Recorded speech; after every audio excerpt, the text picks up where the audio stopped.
Our referral network is unmatched, and that would be the number one reason I started going to the events, was to build my referral network. But I've taught agents to do that. I'm like, when you get in rooms and you make those personal connections, you've taken your cloud brokerage that's online and now taken it offline in person.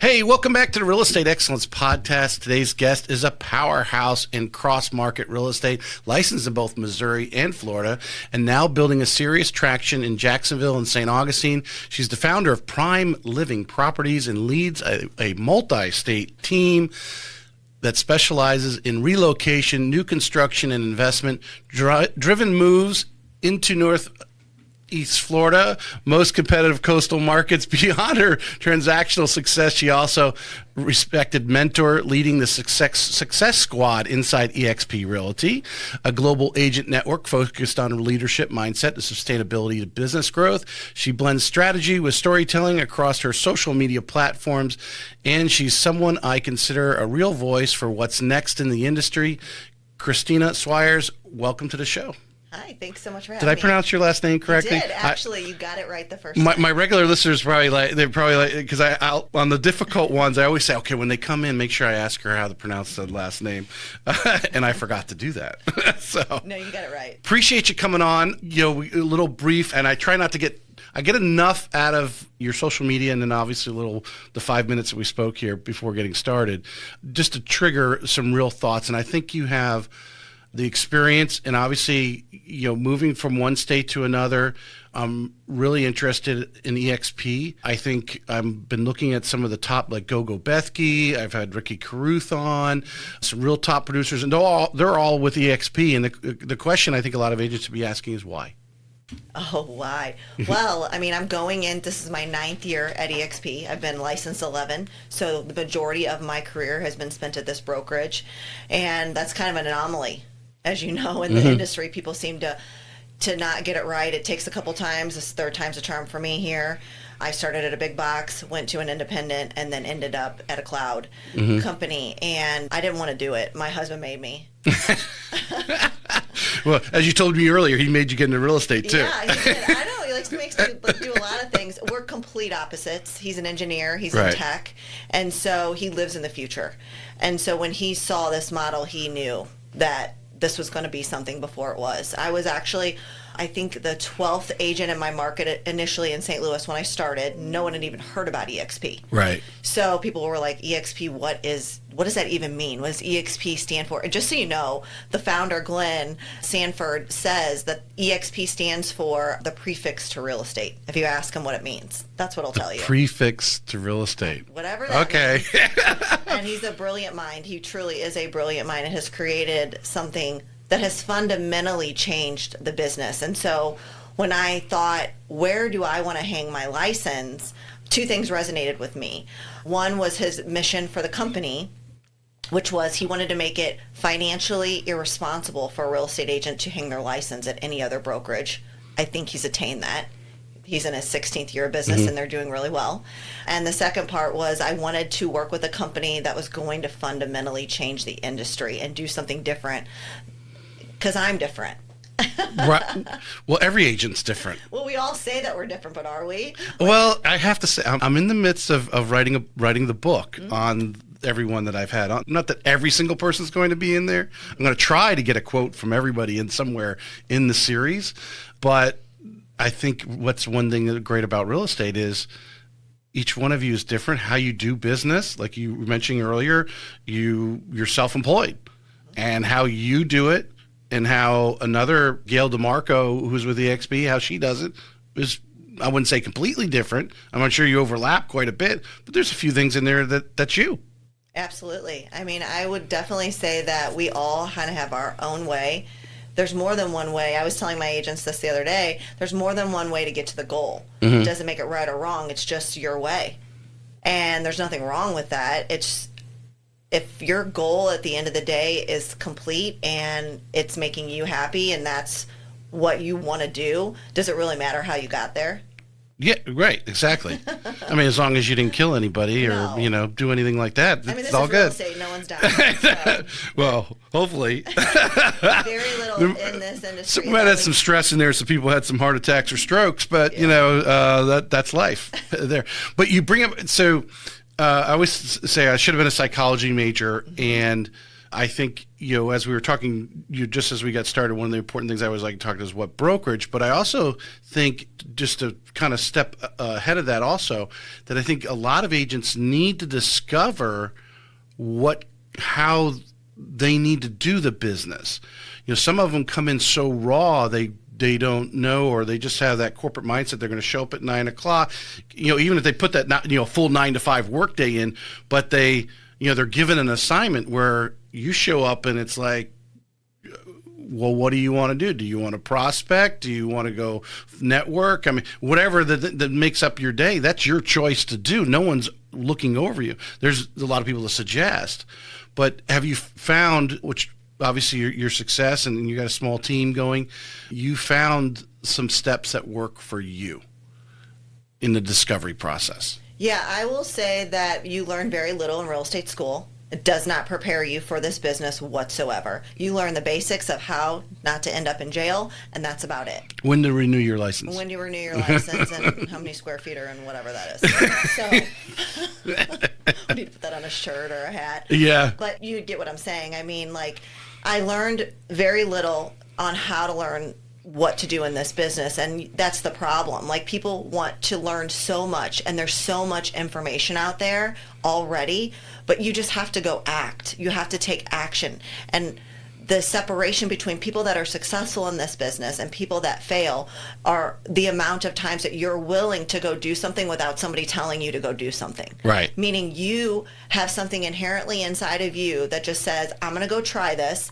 I'm scared out of my mind. I don't know what I'm doing, but I'm willing to go fail if I need to in the process to learn what it needs to be done to make it a success. And that is really all that we are doing here in this business. The top 10% do 90% of the business. They earn 90% of the profits in real estate because they are willing to do what the other 90% won't do. They are willing to go look stupid, willing to fail, speak their mind, be authentic, and fall flat on their face until they figure it out. And they just don't give up. Yeah. Really. You make a great point. If you listen to any personal development books, I mean, think about it, or just think about some successful people that we know. And Reel comes up to me, Kim Perez, she's on LinkedIn all the time. If you follow her, I would highly suggest it. Entrepreneur, she was actually just doing a reel where she was speaking somewhere and talking about how she's failed more than actually she's succeeded. Yeah. And I can't think of the name. But anyway, the bottom line is this: you're saying, and now can you lessen your failures by collaborating with other agents? Maybe not fail. They tell you, hey, this is what I did and I failed. Well, maybe you might do it differently and succeed. That's something. But you have to fail forward in this business, to be successful. Yeah, your network is so vital. It's the number one thing that I think that people, they don't look for. They look for, I'm going to find this brokerage because of X, Y, and Z reason, because this is what somebody told me. What they're failing is it's not so much the brokerage, it's the people that you're surrounding yourself with at the brokerage. It's the network of people. I mean, they always tell you, your net worth is going to be who your network is. And that's true. And that's not just your net worth financially, it's the information, the knowledge, the wisdom, the discernment that you are literally going to skip light years in front of someone else. You're buying time when you are introducing yourself in certain circles. And all I've done is paid my dues to get into the right circles at the brokerage and the right events, to get into the rooms where I'm the dumbest, the brokest person, and who can I learn from and just absorb and just be a sponge. That's really what I've done and what I would suggest most agents do, but they won't do it because they think that they have to do things in a clockwork fashion. This isn't a corporate 9 to 5. There isn't a playbook that's going to make you successful the same way that someone else is. Two people can literally do the same exact job and have the different results. Why? Because we're different people. I don't compare myself with anyone in this industry. at all. I never have. I have put my head down and I do what works for me, and I don't focus on what other people are doing. And that has really served me well, and what I would suggest most people do, because so many people are going to give you feedback, information, and advice. But really, at the end of the day, you have to look inward and find that wisdom, discernment, that inherent gift, whatever that voice is speaking to you, telling you to do things. You can't just listen to what everyone else is saying and go that path. You really have to. Being an entrepreneur and being in real estate, a lot of it is you don't know what the next step is. You just have to try. And like you said, failing more often than not, that's what's going to get you to your goal. It's really just not giving up. Yeah. And so that network of people that have done that, if you're surrounding yourself with people that have ran that play for years and years and years and years and years, I can't imagine the amount of time that's going to buy back. I mean, isn't that why people go into this and they're like, I don't know what to do, I'm going to hire a coach, right? They think the coach is going to fast track them to get the result they want. And some of that is true. But now, we're in this age of the internet, the age of AI, where we don't lack information anymore. The information is there. You could literally go to ChatGPT or Grok or one of these AI platforms and get everything you needed to know that a real estate coach will tell you. What people are missing is discernment. They're missing leadership, and they're missing the network of people surrounding themselves that have those qualities. Very well said. I got to cut that whole thing out right there. But you're so right. I think a lot of agents get in and they want to, they're new, so they want to hang out with a bunch of new people. Well, and I've seen and I've talked to, I know there's a very large brokerage here in town, and that I, seen them open an office, and I just seen how they work, just being close to them. And the new people want to join their, create their own little group. It's like, none of you know anything. What are you going to get from each other? Other than leaning on each other, hey, let's make some calls today. But is the person sitting next to you hearing your call and then critiquing it afterwards and say, well, you could have said this, could have said that? No, you need to hang around the 5 other people that are above you and be the 6th person or the 5th person and 4 people, whatever that number is, which we are told time in and time out with personal development. I mean, every single one from Tony Robbins on down, you think about it, all of them say that same thing. Go into that room, which it sounds like from you realize this, and early in your career, you found this group. Yeah, I did. So coming into EXP, I really went all in. I believed in the model. It was proof to me, when especially building an organization, which is a completely different side of real estate, the amount of leadership, the skill set that I have grown into over the last 9 years at this company is only because I call myself an accidental leader. But getting in those rooms, making myself go to the company events at EXP, I would say, being in this industry for over a decade now, I've been to so many different real estate events, and a lot of them tend to run the same play. They run the same way.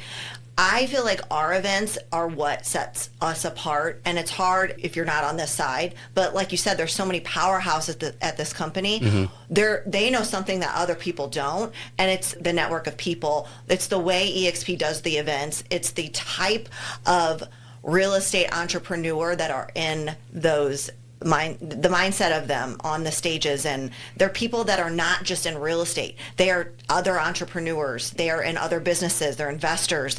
It's a very different dichotomy of mindset of realtor at EXP that I have seen compared to other companies. You, as we were talking pre-show, what you were doing before real estate and being involved in the medical field for quite a long time. Yeah. You said you did some, medical sales and so forth. So they're having their conferences and they're trying to educate you on a higher level. What did you, having, some background and taste of, totally different industries doing this, and then give us an example, just something that just when you went to an EXP event to highlight what you just said. What was the difference? What were they doing there that was different that an agent getting in the business right now or thinking about changing brokerages might say, hey, I need to call Christina and talk about EXP because that's the place. What was it? Give us an example of one of those times where you were there and you're just like, wow.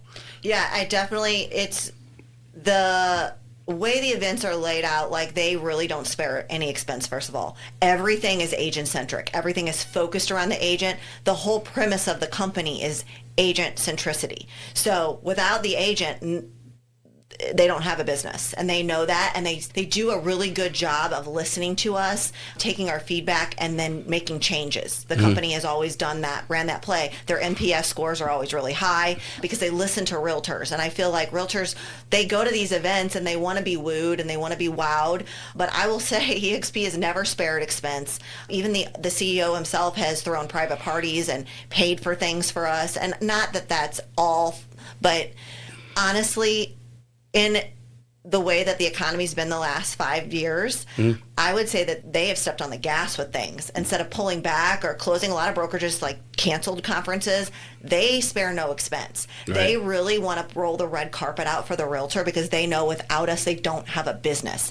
And it really is true at our events. And now, they're close to 90,000 agents in 27 countries. They have such a global brand. It's grown. I mean, you're talking, when I started with this company, they didn't even have, I think there was 4,700 agents. We were only in 48 states and I think like 5 Canadian provinces at the time. Now we're in 27 countries. By the end of this year, we'll be in 30 and 90,000 agents. So I've seen an evolution of this, and they've kept up with it on a global scale. So now our events have gone from local agents to statewide, to nationwide, to now global. So now I'm in rooms with, the broker in the UK, the broker of France, Dubai. Like, I'm hearing this rhetoric from all different types of agents around the world. It really makes something different. So you have excellence in real estate with the top of the top.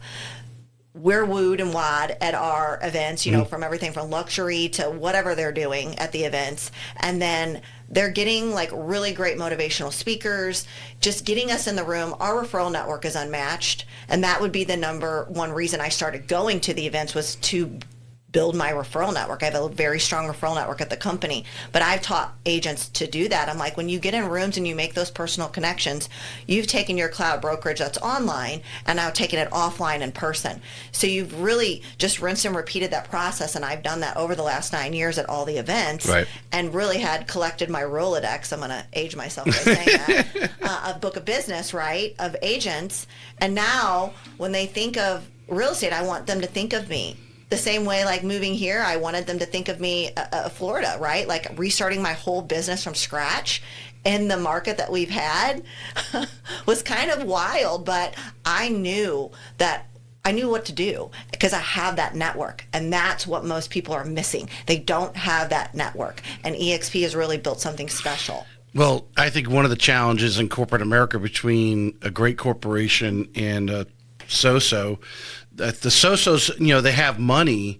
The great corporations are, I use the wartime analogy. The real estate agents or the loan officers, we're carrying the rifles. We're out there in the battle every day. And if without us, you don't need underwriters. You don't need that. You don't need processors. It's the whole ecosystem of the company support. You don't need trainers and all that kind of stuff if the real estate agents aren't doing the business. So you've got to focus right down there to the point of the sword to make it happen. And it sounds like when you go to these, they're really talking to you. What can we help you every day when you're presenting, or you're writing a contract, or just your processes and things that you guys have to do, the research you have to do on properties to present them properly? They're helping you try to make that bigger, better, faster every day. Yeah, absolutely. The company has always been very forward thought process on that, and they live in the future. Glenn for sure does when he created this model. But what they've done really well is they're very agile. I will take like the pandemic as a very good example. The whole world shut down. We stepped on the gas. Literally, that week when the world shut down, they were in our cloud office where we still met. Our office wasn't closed, right, and they showed us how. Well, it's a cloud. I mean, they showed us exactly what to do. They showed us how to do a Zoom consultation for buyers and sellers. They helped us set that whole thing up, because before then, most people weren't doing that. That was kind of a rare thing, unless you were a relocation. Right. You weren't doing that, but everyone was forced to do that because you couldn't be in person. And then they literally showed us how to apply for the PPP, the EIDL, like all these things. If we were an essential worker, if we were a non-essential worker, because they were in every MLS across the country. So they literally helped us step on the gas. And so when a company is proactive versus reactive, they're going to gain way more market share. I had friends at big box companies that couldn't go into an office, and they were paying for an office that they couldn't use. And here I am at my cloud office not missing a beat, having Right. the best year of my career. Actually, Literally, seems like value even got better. 2021 was still the best year of my career. Right. I was never home. I asked my husband. He was Mr. Mom that summer because I was out selling real estate because Right. I was just so supported by my brokerage.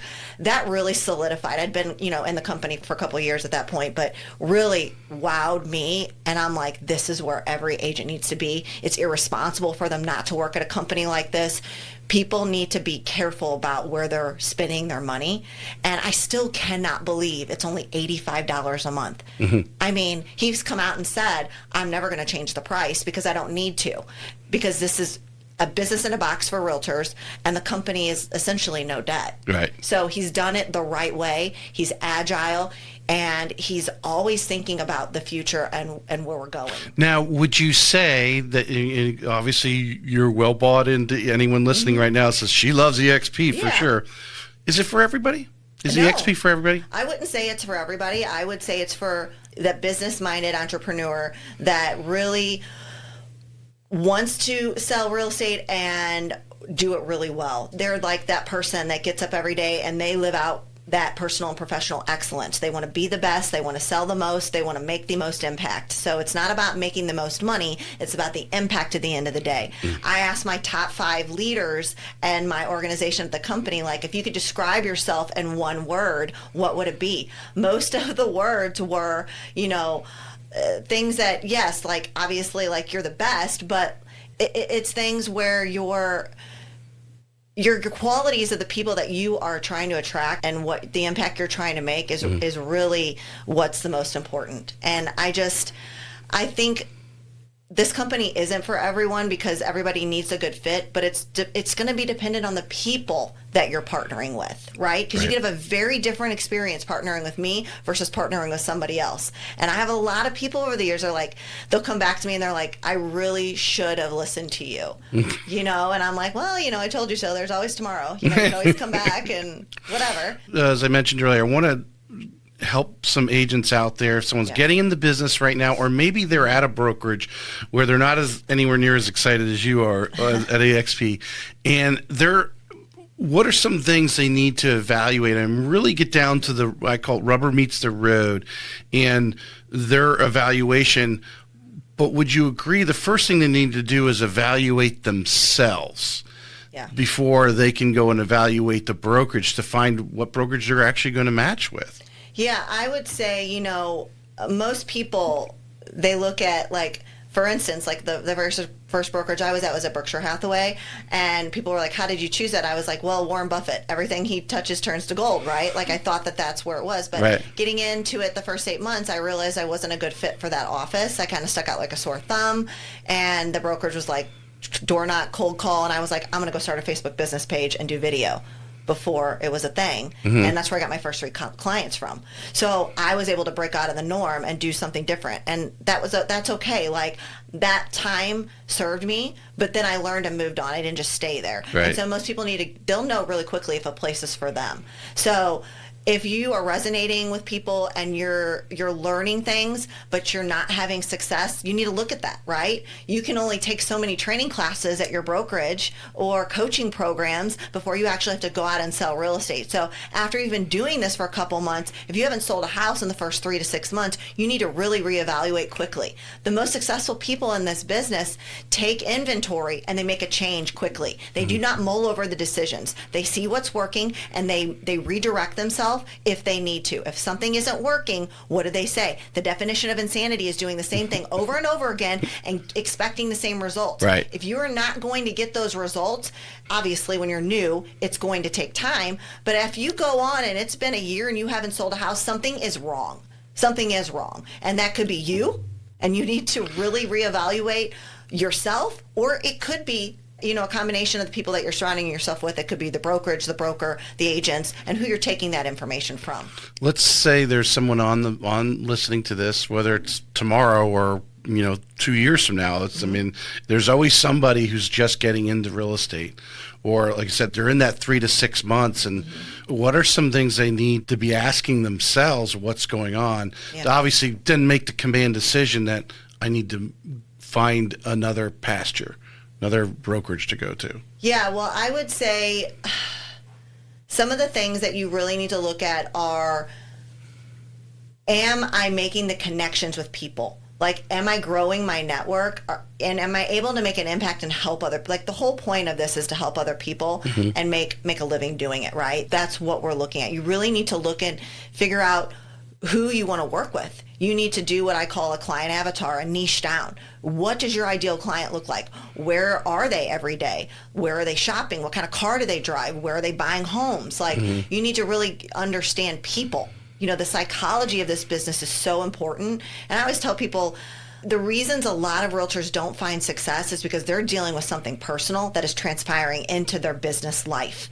And if you really want to be successful in this business, you will do an immense amount of personal development on yourself. And that could be meaning you need a therapist and you need to work through some stuff before. Because if your life is in shambles, I guarantee your business is too. Very rarely do I meet people that have success in both, that are not aligned in both areas, because it just, our mindsets have to be right. So take that mental note, like, are you in the right mindset and the right headspace with where you want to go and what you want to do? And then have a plan, lay it out. How do you want to run your business? What are the things that are non-negotiables for you? Do you know that you don't want to cold call and door knock? If those are things that you know you don't want to do, what are you going to do? If you're not going to do those things, what are you going to do to get business? Because you have to do something. Everybody has to do something. Now, you can also evolve. Just because you've done something one way doesn't mean you can't go over here and do it. But you have to have some proof. You have to have some... There's a layer of confidence in there. There's a layer of confidence, and you get that by what you gain confidence by keeping promises to yourself. And doing the things that you say you're going to do to yourself. And that could be, okay, I'm going to sell X amount of houses this year. I have this goal. Am I going to hit that goal? Maybe not, but I'm going to try like hell to do it. And so keeping those promises to yourself and realizing the reason why you even are doing this. This business is very rare to find people that stay in, what do they say? There's an 87% failure rate in the first 5 years. Yeah.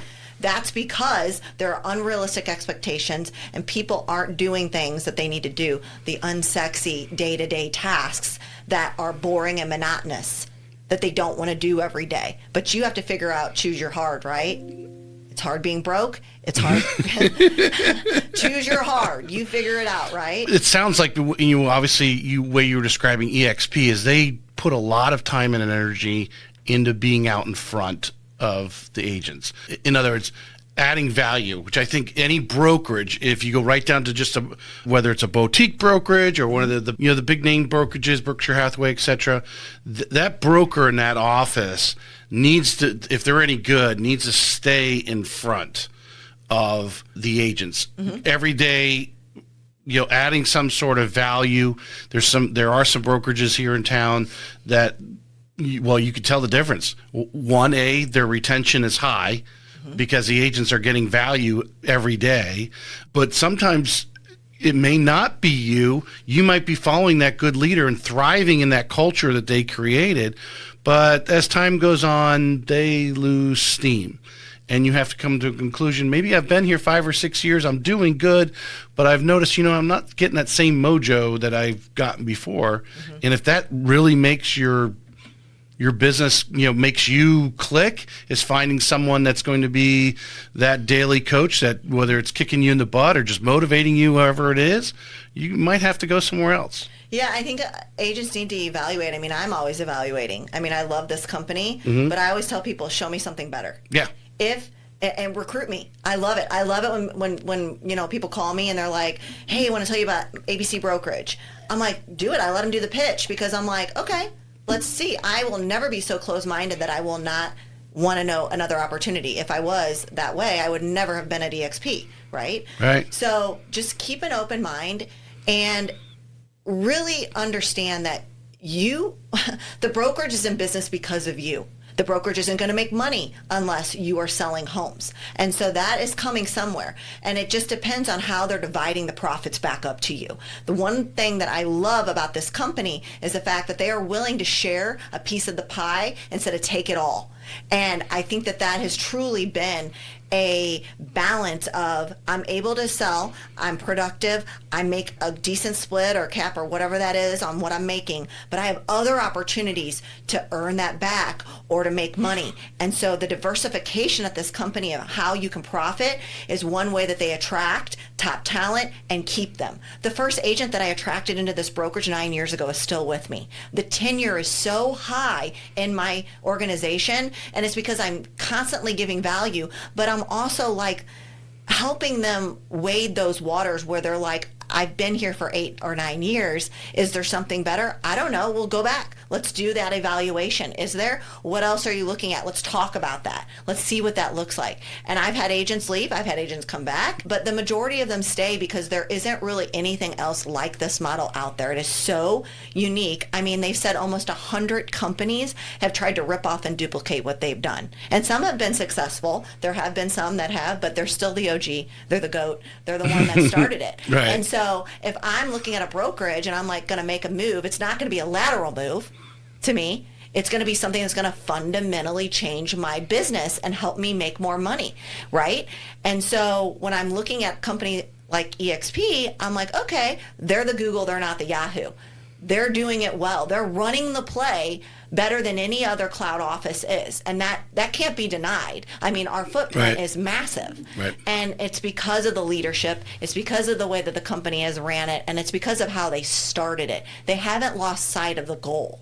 I think it was Yahoo was around. Yahoo was around before Google, I think. Yeah. Okay. But that's a good analogy. I mean? You may think about that for a minute. Well, all right, let's dig in.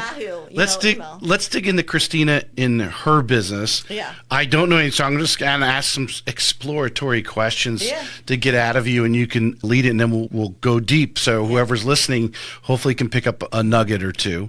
What would you say? There's one thing that you need to do consistently in your business. You may have been doing it from the beginning, or it's evolved. Maybe you've picked it up at EXPCon, like, oh my God, I got to start doing it. But right now that you have to do religiously, consistently, whether it's daily, weekly, it's very important that it's part of your business, cornerstone. Meet new people. It's really that simple. It's stupid simple, right? It's simple isn't easy, though, for a lot of people. Mm-hmm. I mean, literally moving here 1,000 miles from my hometown, not knowing a single soul, I knew exactly what to do. And the first thing I knew to do was I need to make friends and meet people. Because without people, we don't have a business. Every single day, that's on my radar. It's either a coffee, a lunch, a networking event, a broker open, whatever it is. And that's clients and realtors. I am constantly putting myself in uncomfortable positions to go meet new people.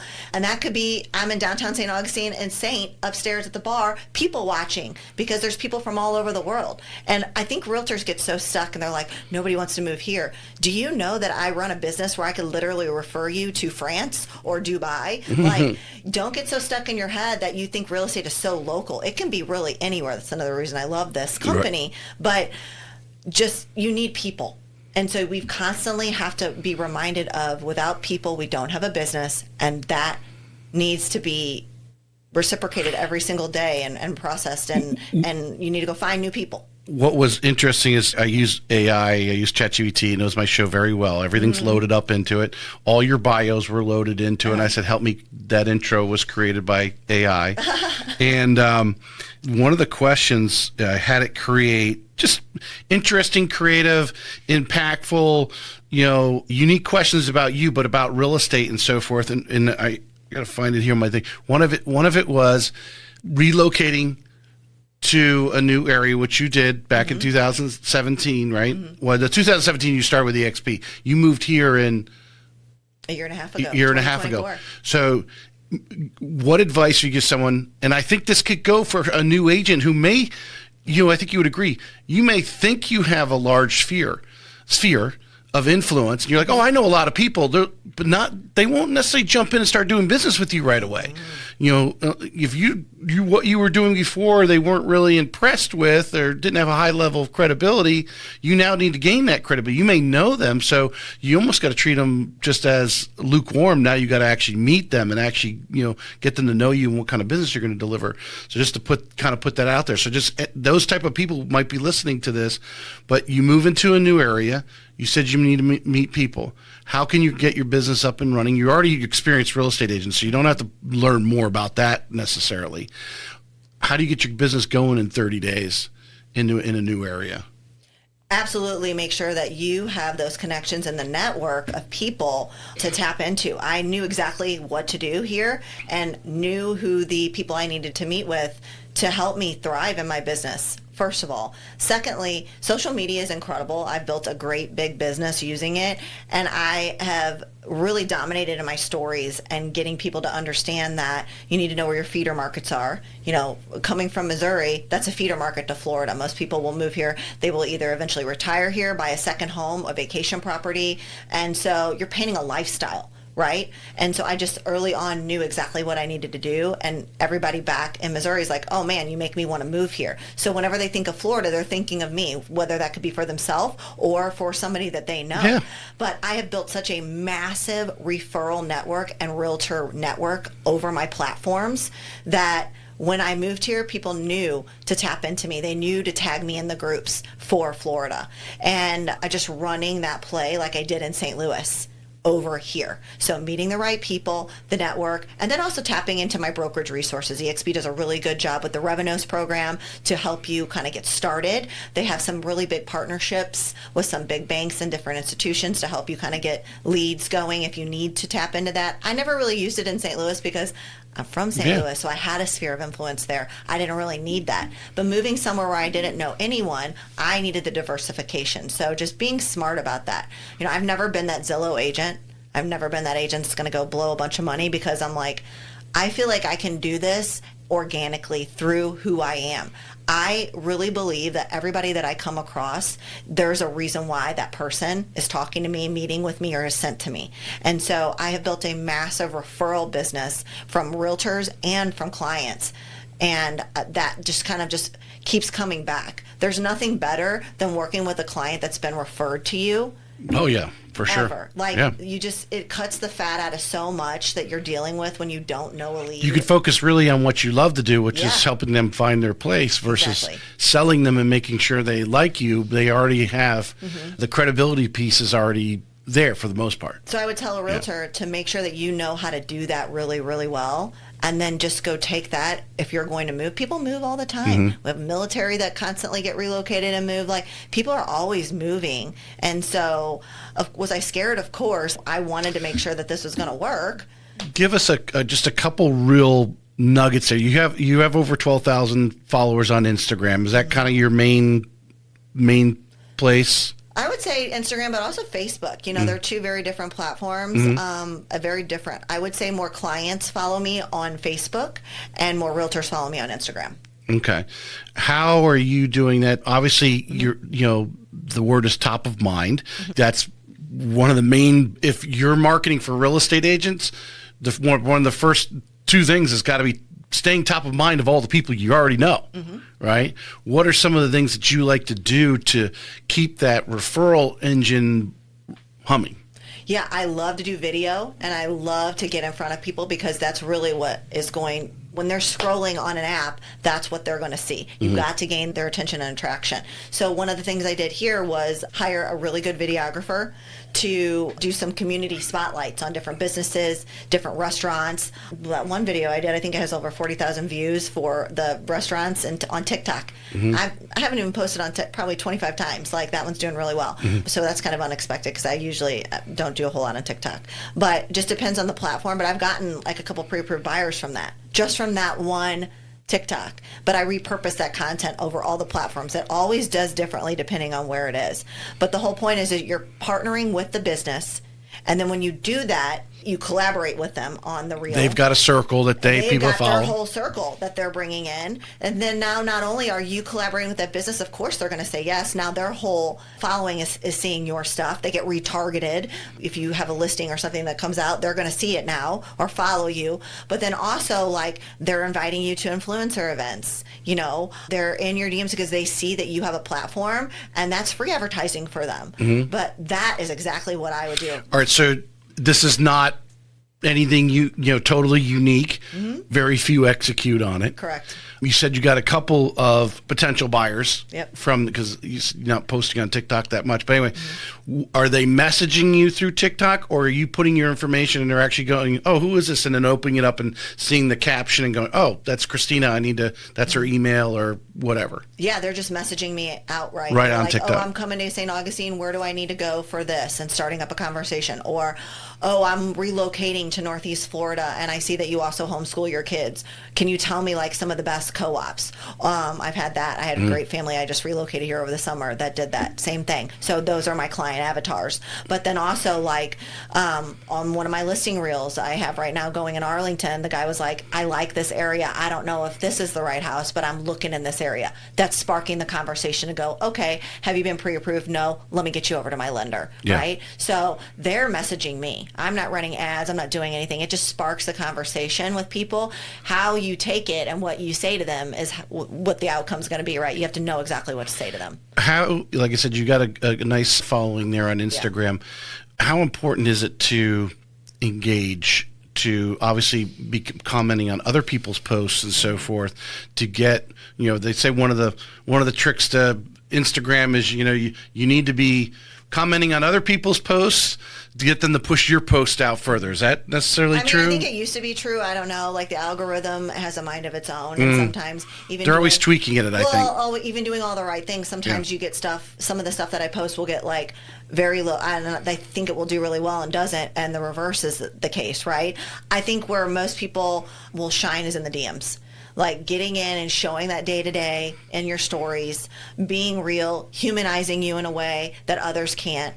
Like I'm really big on, I try not to use filters. Like I want people to know that I look like this on here, but I also look like this in real life. I don't know. You can tell me. I look like you thought I would. Yeah. Like that's really important to me when I meet someone, that they know that I'm the same person that they're seeing there. Yeah. So important. And so that strikes up conversations with people, but you really shine in the DMs with people. Like really that messaging back and forth and building those relationships with your tried and true followers is important. And then you have other people that are the looky-loos, the lurkers, that watch all your stories but never comment, never post, never say anything to you. You're always going to have that. It is entertainment for the most part. It's entertaining to me. I think it's funny because it doesn't matter. I'm gonna do what I need to do every day regardless. Right. All right. What would you say to get into the nuts and bolts of real estate? Well, let me just start off with this. Why do you love real estate? I love real estate because it allows me to do things my way. It's just the vehicle, right? I never knew why jobs didn't work out for me in my 20s, and it just kept hitting brick walls, and I wasn't fulfilled, and I could make a lot of money doing something, but then I just at the end of the day didn't like being controlled, as crazy as that sounds. But I just wanted to work at a job where it was like if I was 5 minutes late, somebody wasn't going to go, you're fired. And that sounds crazy, but listen, like this is my life and I want to run things the way I want to do it. And so real estate has really given me the vehicle to do that.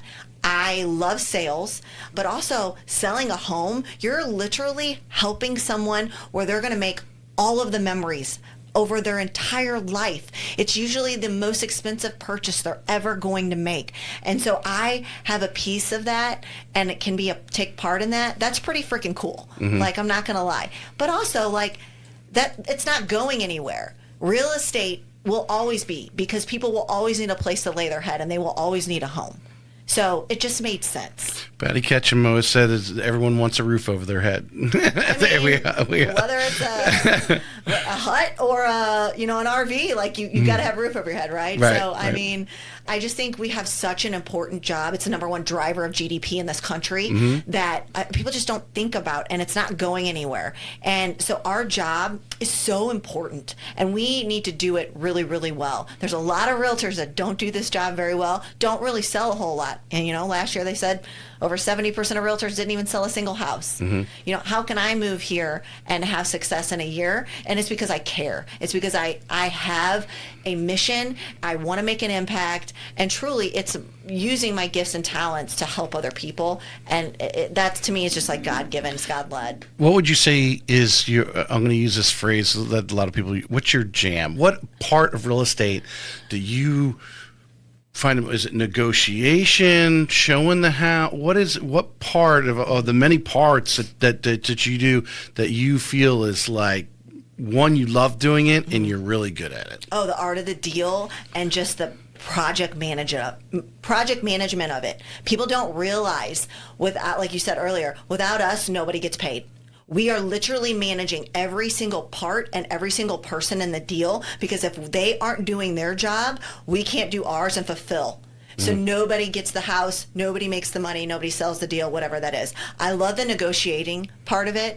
I love that no 2 days are ever alike. I was just talking to a realtor yesterday about this, how you could literally be doing this job for a decade and tomorrow come across something that you don't have the answer to, or you don't know what to do, or a scenario that you never have done before. Or your broker is like, oh, I don't know, that's never happened before, right? Let's figure out how to problem solve. I'm really good at solving people's problems, and I've realized you've got to fall in love with the challenge of it all, the day-to-day of it all. If you don't love the day-to-day, you will not find success in this.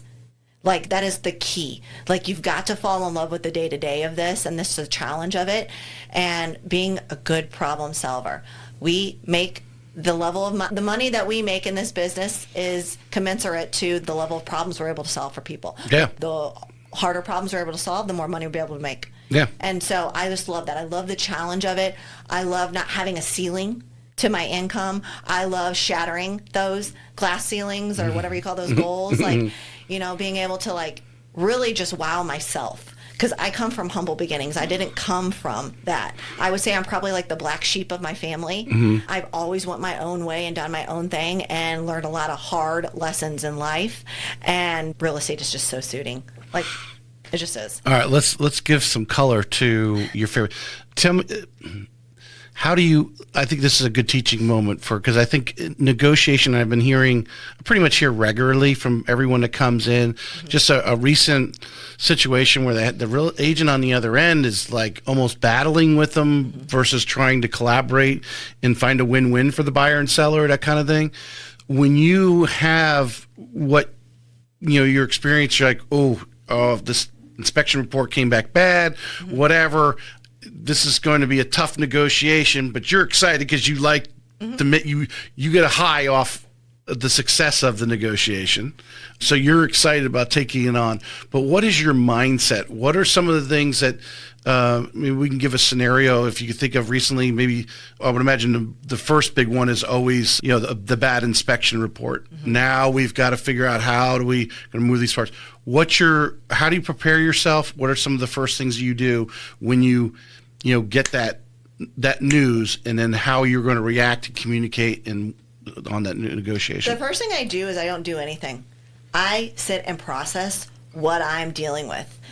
Working with some really good inspectors over the years, I look at the meat and potatoes of that report, right? Especially if we're writing like on an as-is sale where somebody's like, don't ask for anything, and then you come back and you ask for all these things. Like, yeah, I never understood that contract because I'm like, who actually? I know. What is it? It's an oxymoron. But, that doesn't mean they can't ask for it, right? We're just doing what our clients are asking of us. And so I think you've got to find a fine line in between managing the other realtor and their personality and knowing like what your clients are willing to do. And you have that conversation with your client. And the unknown is the client that you don't ever talk to. Yeah. Right? You talk to the agent, but you don't know the other client at all. You don't know their personality. You don't know what makes them tick. You don't know what's most important to them. Right. And so you need to go back and try to have that relationship with that other agent on the other end and say, what's most important to your seller, or what's most important to the buyer? Let's work together so we both are trying to sell a house here. That's the goal, right? And how do we get there together? My clients, usually where I veer, especially if I get an inspection report and it's just like highlighted, lit up like a Christmas tree, so many bad things, let's look at health and safety. Right? Let's look at the things that are going to make the most impact, the most expensive things, the roof, the electrical, the plumbing, the sewer. Like, those are things that are big items, usually expensive items to fix, repair, replace, or health and safety. Like if we're dealing with like a mold report or a termite, like let's look at the basics, and then all the other things like a GFCI or a loose handle, like, right? Like, let's put things into perspective. And I help clients put those into buckets. So it's like the most important, here, or things that I can just throw out, or I could have a handyman do, right? So just like know that you can ask for things. That doesn't mean they're going to give you everything you want. And just if you can stick with that, you're more likely to get to the closing table. That's solid advice. Putting them in buckets, the more serious, the health and safety things, the expensive things like a roof, breaking them down. So by the time you get to the third bucket, which is the loose handle, they're like, whatever. I mean, if we can get those other things done. Yeah, and what most clients do when they hire me, they're like, why should I hire you? I'm like, because I'm already negotiating those things to happen before you ever even write the offer. I know how to write the offer to get things that you need before we even get to the inspection report. That's what experience gets you in this business. Yes. You know exactly how to write that contract to where if something comes up on that report and you're going back on that notice, you've already gotten them closing costs. You've already gotten them something big that was already highlighted that you saw out of the gate before the report ever even happened. So just there's a lot of prequel to real estate and a lot of being able to see and identify things on a showing or going through the MLS and reading the notes. Like most realtors do not pay attention to detail, and I would say that's what sets me apart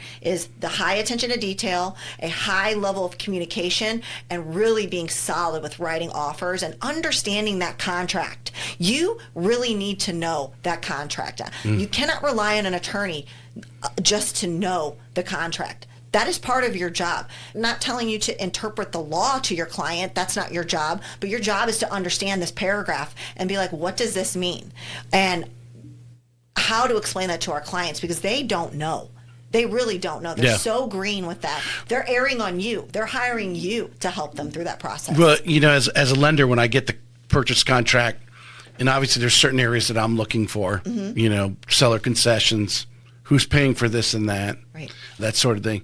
And there are sections in there, some places almost 2/3 of a page, where it just looks like a bunch of black ink. And you're like, okay, what's this saying? Only if section CA1 is checked, all this other stuff. But you're right. It doesn't take long to get to know it. And I think we haven't talked about it recently, but I know on a lot of earlier my shows, years ago, we talked about, take the contract course from multiple different people teaching it, because they're all going to highlight a different area that they think is important or that they're comfortable talking about. And hopefully, and then you probably want to do it every year and go in and hear the questions from the newer agents that are asking, because those are possible questions your clients are going to have. Absolutely. One of the first things I tell an agent if they're brand new is you need to have good lender relationships and find out how they work so they can educate you on loans. And you need a great title company. And you need an attorney that's going to sit there with you and go through that contract together. So there aren't any like red flags that you don't know about. Like those are realtors just don't even think about that. They're like, oh, I need to do my headshots and I need my brand and my signs. Yeah, you need those things, but you need this other stuff more. Yeah. You need this other stuff more, because this is at the end of the day, what's going to make the most impact in your business. Well, I think it goes back to that word we used earlier, confidence. Yeah. I think most people, education hopefully gives them confidence, because at least now they kind of have an idea of what's going on. Maybe they could have they can have a conversation with someone who's not in the business, for sure. Right. Now, whether it's the conversation that you would have. How the market's doing, they can answer that question. Right. Because that's the number one thing most people ask, how's the market? Right. And get some subtle advice. So you've got to gain your doing a headshot, which I've seen some of these ladies, I swear to God, I think they're doing it like every 3 or 4 months. I see them in front of a camera and they're showing it on Instagram. I'm like, okay, you haven't aged in 3 or 4 months that we noticed the difference. Now there are some that have those headshots that are so old because they've walked in here and I'm like, is that you? Look at my. Is that AI? So how is are you a real listing heavy agent? Or you blend both buyers? I imagine obviously you work with both, but tell us a little about your business there. I've always aired more like listing heavy, like 60-40. I do work with a good amount of buyers, but I really like to focus on sellers and listings, because list to last, they always say. That's right. Because that's how you can procure more business. Like my job is to get as many listings as I can, stack those listings and sell those listings, and then weave in between buyers in those, but also bring buyers to the deal. Being licensed in another state where you can do dual agency, I've done a lot of that, and I never had any issues. There are a lot of realtors that have issues with that. It's all in how you do it. So you can literally gain more business and more market share by leveraging listings than you can buyers. Your time is just spent differently. So there are a lot of people that get scared, when they get in the business. They're like, I don't know what I'm doing.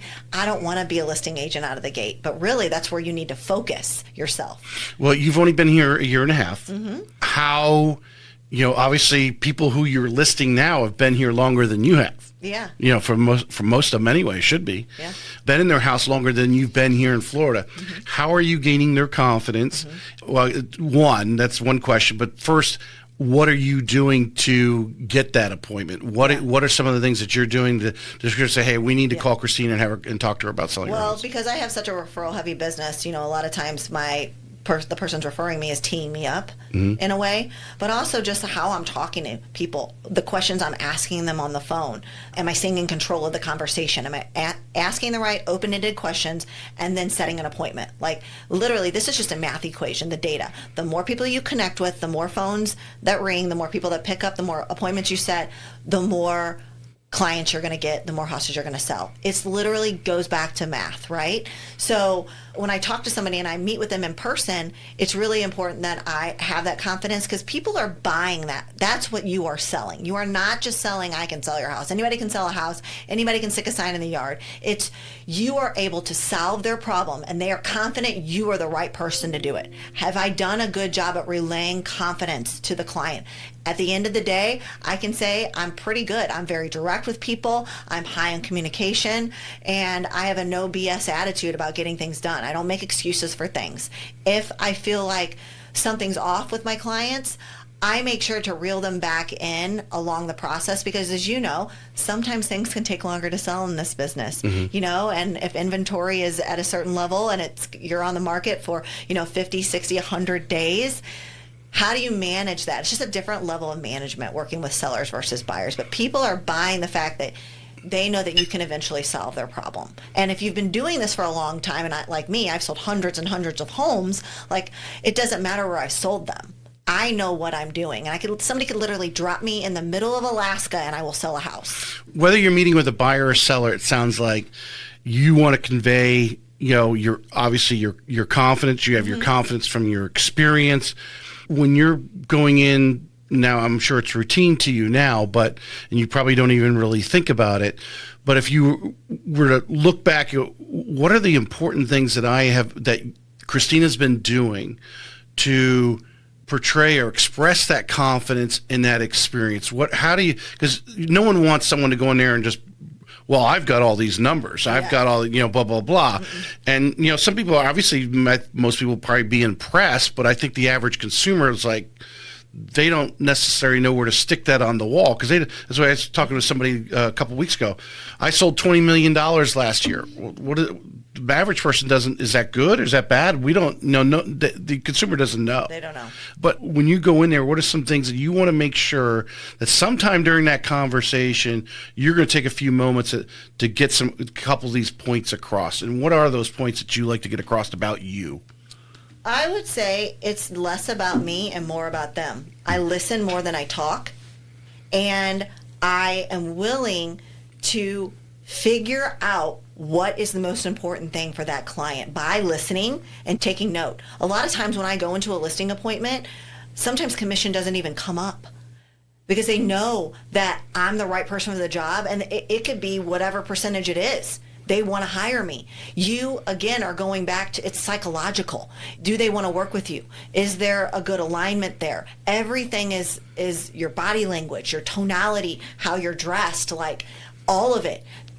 Are you fitting the bill of who they think that they need in their mind? Because they already have a sketch of you. But the data, unless they're an engineer, the data is semantics, right? Your comps don't really mean a whole lot. They only are a guide, really. Because sometimes you could have the best comps and then a home not sell, and you're like, oh, I don't know, it's an anomaly. I have no idea. I thought we priced it right. We're in line with square foot. So really, it just goes back to, are they in alignment with you as a person? Are they getting what you're putting out? Are you fun? I bring good energy. Is that matching?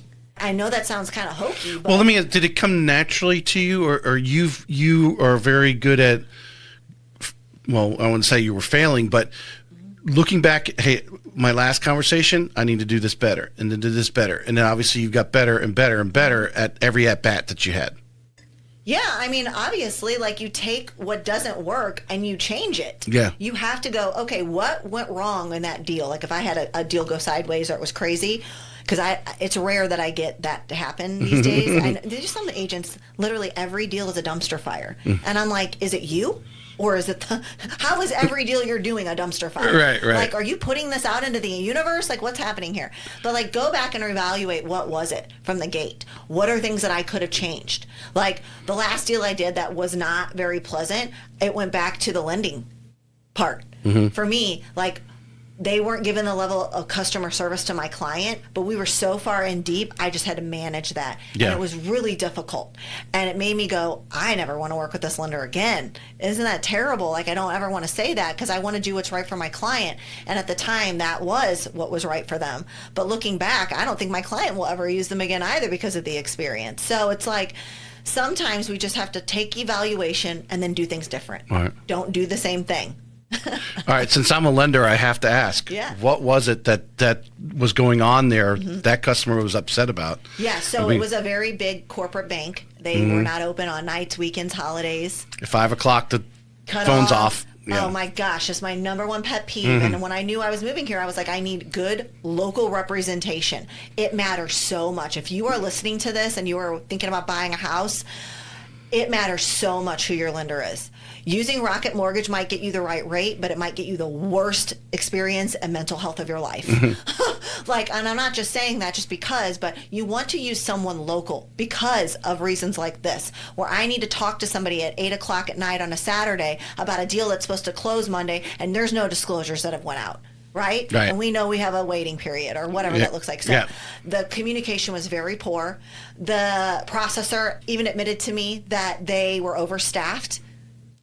Or understaffed and overworked. Right. And I'm like, okay, this isn't good. And so that's, her load was heavy. And so it maybe not have been her fault, but from a corporate standpoint, you just feel like another number. So you feel like another number. And I don't want my clients to feel like that with me. And I don't want my clients to feel like that when they're working with the lender I'm using, an inspector I'm using, or a title company. I don't want them to feel like a number. I want to feel like I care about them, because I do. And I want my team, you know, my lender is part of my team. I want them to feel like they are getting that same cohesive experience, because it does all matter at the end of the day. Yeah. This is a very stressful situation. They say buying and selling real estate is one of the most stressful things you'll ever do. Little tip for those who were just listening to what Christina just said. If Rocket, I worked for Quicken Loans the first 8.5 years when they were Quicken Loans. Any of those outside lenders give you a rate quote, come to the local lender and say, this is what they've offered me. Can I get your great service and get this great rate? 99% of the time, they're going to say, yes, we'll match that and let's move on. Right.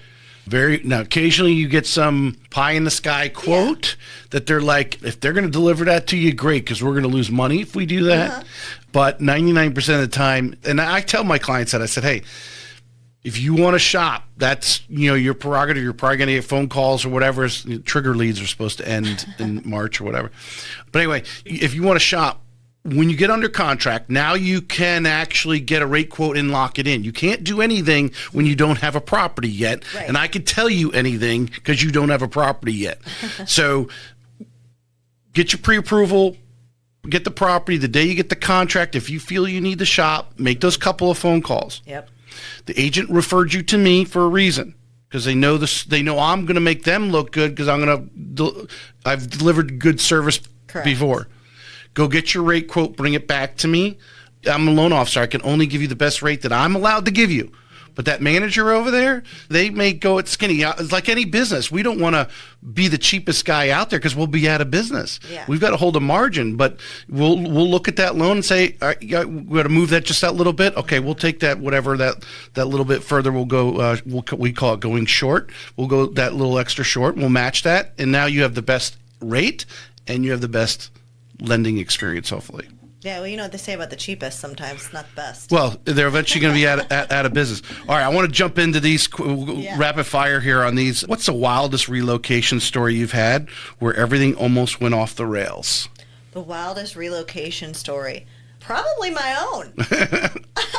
I will say, because when I started here, I thought I wanted to build, and things that I didn't think about before moving here was like the taxation, the taxes, and like CDDs. CDDs here, not every community across the country has CDD fees. So right.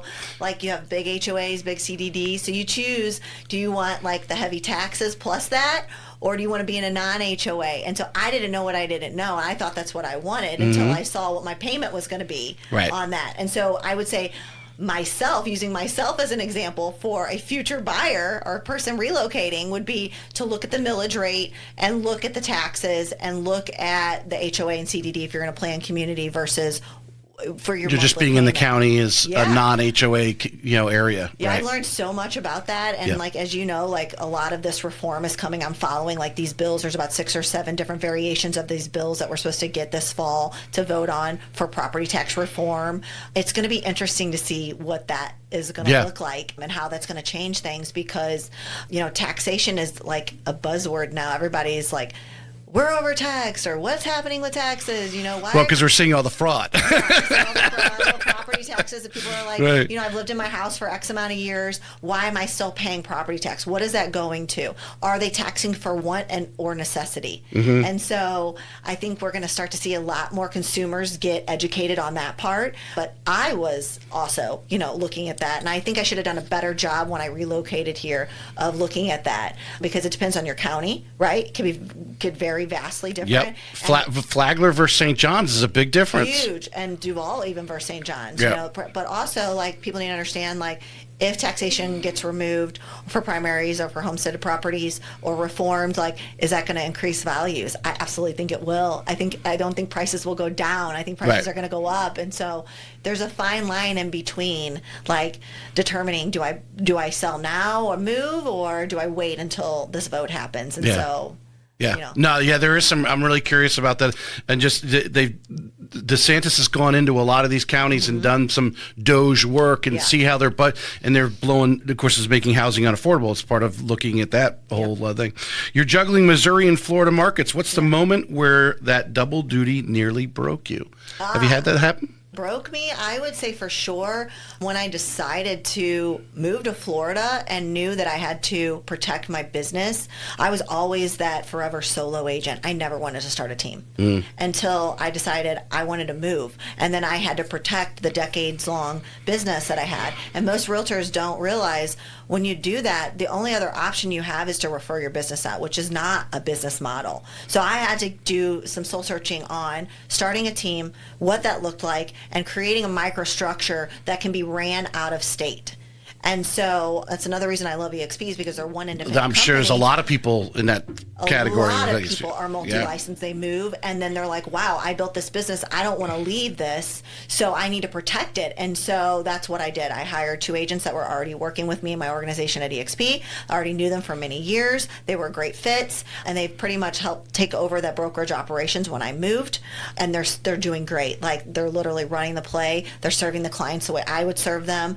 I've got systems and processes with that micro team structure in place. The best thing I ever did was hire a fractional COO to help me build that out, those systems. And then now I'm getting to the point here in Florida where I'm going to start hiring for my team here and run that play here. So it's been pretty cool. But because of where you were at, you had people you could pull some advice from who actually have done it before, and made you comfortable in hiring this person and helping you make that happen. What mistake did you make early on in real estate that still makes you cringe today, but taught you something big? What mistake? Just running with the wrong people, thinking that I had to keep up with the Joneses in this business, thinking that it mattered to get on the magazine or get on the podcast or do all the things like everybody else was doing, instead of just focusing on what was most important to me. Like, we all get so tied up into the accolades and the posts and selling all the stuff. At the end of the day, we forget, like, why are we really doing this? Like, what's the whole point? Are we really happy doing it? And is it a money-making activity? Yeah. Is it an activity that's actually going to drive, make your business better? right? Yeah, I would say I wish I would have learned that a little bit more early on, but you don't know what you don't know in the beginning. This is an odd question. I don't know how this one here pulled up, because it's evaluating you and it came up with these questions. Yeah. Ever had a builder ghost you mid-transaction? Because have you ever had a custom build that went awry? I wouldn't say I had a builder ghost me, but I've had builders not want to work with us because it's not serving their bottom line. Builders over the last couple of years have gotten like their chest puffed, from pandemic times, and a lot of people moving here and thinking they had control over Well, things. then there was a period, because I was experienced, I was working with a large builder, and all of a sudden, costs of things, they could not predict them as good as they could before, and so a lot of them actually went to doing to spec homes, and then because now they could fix their costs and they could sell it for the right, Well, the biggest change is, the housing affordability is builders have built now for profit and not for need, and so, that's changed the landscape of real estate over the last 10 years. This one here is interesting. What's the one thing you refuse to tolerate anymore in this business? I just don't work with people I don't want to work with. Yeah. I don't. And if I feel like if it's not a hell yes, it's a hell no. Like automatically for me. Right. And that's with everyone. That's with clients, that's with lenders, that's with title companies, that's with other agents. Like for me, I've been doing this long enough to know like if it's a good fit, it's a good fit. I don't need to squeeze, a round peg into a square hole. Like I'm not looking, if it's like gonna break me in any sort of way, I'm not looking to rock the boat on things. I'm looking for alignment, I'm looking to make an impact, and I'm looking to really help people get to their goals. And if there's an issue in between somewhere and it's just not a good fit, that's okay. Like I'm not for everyone. Like I'm okay with walking away from whatever situation or business that I need to keep my peace. What's something clients believe about Florida real estate that drives you absolutely nuts? What's something that clients believe about Florida real estate that drives me nuts? Is there any old wives' tales out there? You must get some people like in Missouri, like, does everybody have an alligator in their backyard or something? Like, how do you deal with the alligators? I'm like, they're like, is there gators in there? I'm like, well, if it's wet, there's gators in it. Okay. And not everybody's Florida man, but, I'm not out there going to be wrestling an alligator. Tell me about a deal that completely fell apart and what you wish you've done differently. Well, it's rare that I have deals that fall apart, but like recently I had my own property where I thought that it was going to work out and I was competing with the builder. They're still in their building. And so I never in my life had a property before I moved here on the market over 100 days, ever in 10 years. And then I moved to Florida and it's like, oh, well, this is different here. I actually just got the property that I'm thinking of. I just got under contract. It was on the market 197 days, but it is in a community where I'm still dealing with the builder. Yeah. They're in their third phase of building out, and that was frustrating. It's been frustrating. Yeah. So, a lot of clients are coming in, they're like, okay, well, the builder can do this. What can you do? Or why should I buy your house when I can go over here to the builder and they're going to give me this interest rate, these closing costs, this bond paid off? Like, how can you compete with that? So you just got to get patient. Have patience. Yeah. Like when you're right now, if you're selling someone into a neighborhood, especially if it's a neighborhood that just broke ground this year, and you go, well, how many homes are they building here? They're projected to be here for the next 5, 7 years, whatever, 10 years building in here. Yeah. You have to ask you need to really get down with the buyer. Go, hey, are you in the service and you might get transferred 2 years from now and then you're going to try to sell this house? You could be eating. There's some people that are eating their, even from what they paid for it, not just the equity that they thought they had and eat that. That's like, okay, they're just trying to hold what they have in the home, what they paid for it. Yeah. That's a big problem right now. Yeah. Always be prepping the buyers moving into new construction. You have to let them, get that picture, or otherwise they will hate you. And that's what you don't want them to. The realtor always gets blamed. Yeah, blame for everything. Exactly. You mentor a lot of agents. What's a moment where someone surprised the hell out of you? Oh, surprised the hell out of me when I was mentoring them? Yeah. Well, I don't really get a lot of stuff. I know that's kind of boring and that's what you want to hear for your podcast, but I do a lot of like upfront, like to see if I even want to mentor somebody to know how things are going to go. And so I don't get a lot of wonky stuff. Like, I set the expectation so firm and clear in the beginning before I decide to mentor somebody. Like, I don't get a lot of that.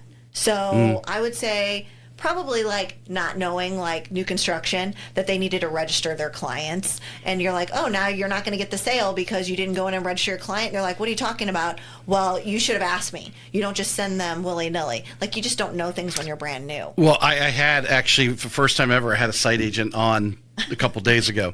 And we were talking about that and you know, a few years ago, as you probably experienced when you first got here, I mean, maybe during COVID, the builders didn't even want to talk to agents. They're like, get away from us, get away from us. Now they're begging you to bring them clients.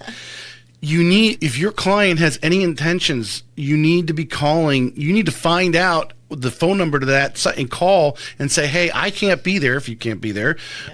Or you need to be in there and walk in and greet and meet the site agent. You need to collaborate with that site agent. Don't, there's money on the table, and there are some builders that will fight you if you didn't get them registered. Absolutely. This is really... with your name beside it. This is a really big deal back on my team in Missouri. Like, there's some builders that just won't because the markets are so different here and there. But here, I would say most are good. Like that the mentee that I'm mentoring that had that happen, she did go back, and my advice to her was, have your client call and let them know that they didn't know. But honestly, the client told the builder that if I don't get my own representation, I'm walking. And so they allowed her to come back in. And you basically have to say that. You have to threaten them because, you almost have to, but I think it's necessary. But you just don't know that. And people, this was a military family that literally came here. He's getting ready to deploy. They didn't have a lot of time. They literally got here from the hotel, went from the hotel straight to the builder to get a house because his wife's pregnant. So, like, they need a home now. And so they just kind of skipped and bypassed, oh, I need my realtor. I need my own realtor, not the builder's representation. And so people just don't think about that. The public doesn't think about that. They don't really realize, don't go there. You want your own representation. You want your own inspection. You want your own stuff in the deal, because they're not representing your interests. They're representing theirs. So, since we're on that topic, inspector, new construction, you highly recommend... Absolutely. Do not just use their PM. Yeah. You need an outside inspection. Things still go wrong in new construction. 100%. Pipes are backwards. Grading isn't done right. Sewer lateral can be backed up. No hot water. Things are disconnected. No insulation. I mean, I have seen that ran the gamut over the years of things that can go wrong in new construction. And I think people... what they do is they discount, because some of the things you just mentioned are like, well, they've got a warranty on it. They're going to do anything that needs to be with one. Well, yes, but now you're moved in, and there's an inconvenience. Your toilet starts backing up, and your kids are screaming, and all these things are going on versus having it done correctly. Now, some of these things that were in the things that you mentioned, or maybe some of them are serious things in a home that if they're not done correctly at the stage that they're done, like the slab, for example, and it's not done correctly, they're having to crack up that slab or do some changes to it, and that is the foundation of your home. What's your mental thought about that? If you knew there was slab work done after the house was built on the house you're buying, matter of fact, I was just talking, my wife was talking about, there was a house, and I don't think it was even just a couple years old, but whatever they did, that house settled. And when you walked in the house, you can see the house is, got a crack down the middle, basically. Yeah. And I feel sorry for those buyers.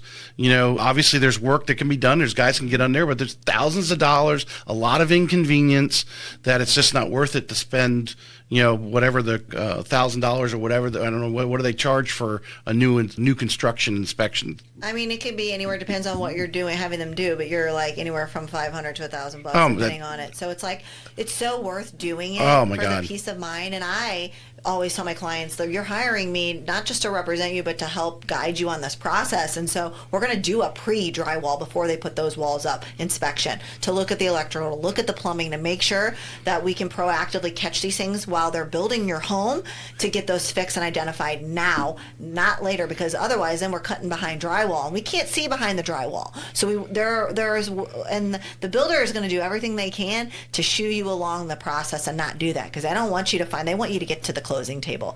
And not that all builders are bad and think that way, but when you sell some of these homes, you kind of realize that's their goal, right? At the end of the day. And if you don't catch it, it's kind of on you. How far can they go? how far can they go without you noticing it sometimes? Yeah. One story, I've shared it a couple times, but they literally, and this is Florida, they forgot to put the air conditioning condenser, where the moisture goes out to the side, out of the side of the house. They forgot to put it in the slab. So the house is now built. So what they had to do was run it up to the second floor, between the two floors, first and second floor, go out to the side of the house, and then down the side of the house. So now you got this pipe coming down the side of the house, which looks like hell. And then they had to put a pump to pump the water up and in and out. So now you got a pump you have to rely on. Yeah. That pump fails, which you will probably somewhere along the line it's going to, and you don't know about it until water starts coming out somewhere in your house. And who knows, it could be mold for years, and all of a sudden now you're talking catastrophic situations, tens of thousands of dollars to remediate that situation. But if that home had an inspector, they would realtor, and they would say, no, we're not doing this. Well, you have that too. Yeah. Now you got to battle with the builder, and so you want your real estate agent almost to kind of be like the lawyer and go 100%. That's what you're hiring. That's where my skill set comes out and say, no, this is not the way that this home is supposed to be built. This is not how you build your homes. None of the other homes in this neighborhood have been built. You made a mistake. You need to go back. It sounds like it's going to be expensive for you to fix it the right way, but my clients aren't moving forward until you fix it. Yeah. This is not what they signed on for. Yeah. And so they don't know that. The clients are like, oh, they're just going to fix it. Yeah, but this is going to look like, it's going to look bad. Yeah. And it's going to create more problems and more issues and more money down the road to have to fix this. Also, you go to sell the house, the next new buyer is looking at that going, what the hell is that? And I don't want to buy this home. What is that? It doesn't look like any other of the homes in the neighborhood. Right. They're just slapping a Band-Aid on a situation instead of fixing it. I never understood why the builders, their quality control, like they don't have their own inspector who's going out there. Because, I mean, you could be a large builder in town. There's only so many slabs being poured today that guy can't go around and check every slab that was done, because the plumbing and all that stuff that's done in the slab, obviously when that concrete settles, it's settled. Now you got to drill into the concrete to move stuff. Now you the integrity of the house. But yes, I am total support. Every new construction should have a home inspector. It's actually going to it's probably going to save the builder money, because if they find a mistake, the builder can fix it at that stage versus getting to the end stage and realize, oh, we don't have a air conditioning condenser, But what a lot of builders won't tell you is that they don't want you to use your own inspector. And some of them even make it very difficult. Yeah, they make it difficult. They make it really difficult, and it's because it's not to their advantage, because they know that inspector is going to go through that house like through a fine-tooth comb and find every single thing that could be wrong with it, and which is their job. Well, I think when you say that they don't think it's into their benefit, we know there's corporations in this country that do very well because they manage that and they know the long-term effect. What does it cost them to fix the repairs versus what's it cost them to employ that? And they're smart enough. I think there's too many builders who are, I don't know how you want to, they're good old boys and they're like, hey, don't tell me I did something wrong. Yeah. When it's like, no, tell me what's wrong so I can fix it now, because if I have to fix it later, it's going to cost me 10,000, and I've already paid for it to be done once.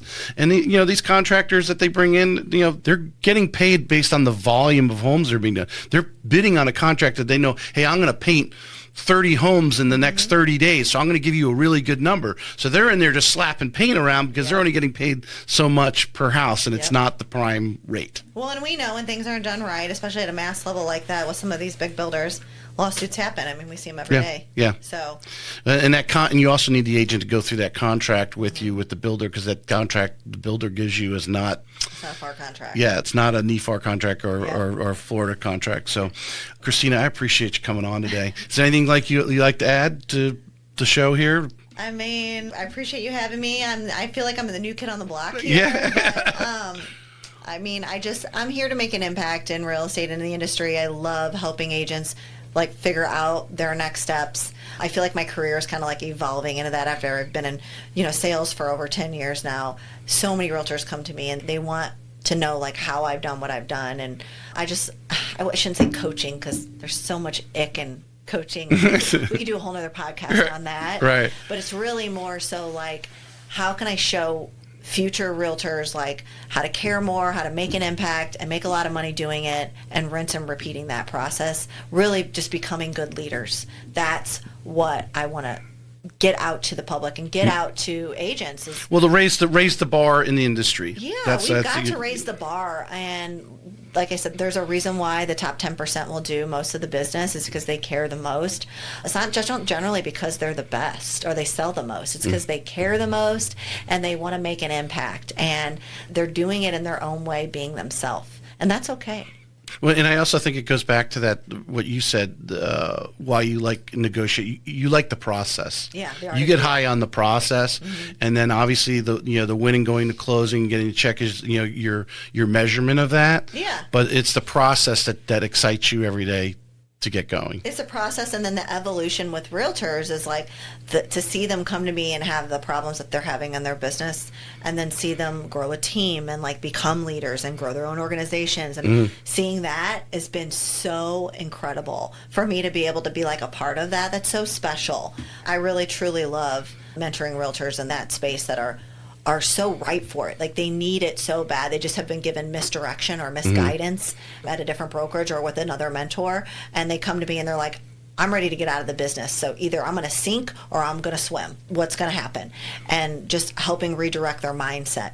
And it's been really fun to watch that over the last couple of years. So. Well, hopefully this will, get out and get some more agents to get to know you. And obviously, in the show notes and everything that we put out, the reels and everything, your information, your links are going to be on there so they can contact you and, have a cup of coffee with you and find out what you're doing. I would love it. All right. Appreciate you. Thanks so much. Thanks for having us. This may be it for today's episode of Real Estate Excellence, but we both know your pursuit of excellence doesn't stop here.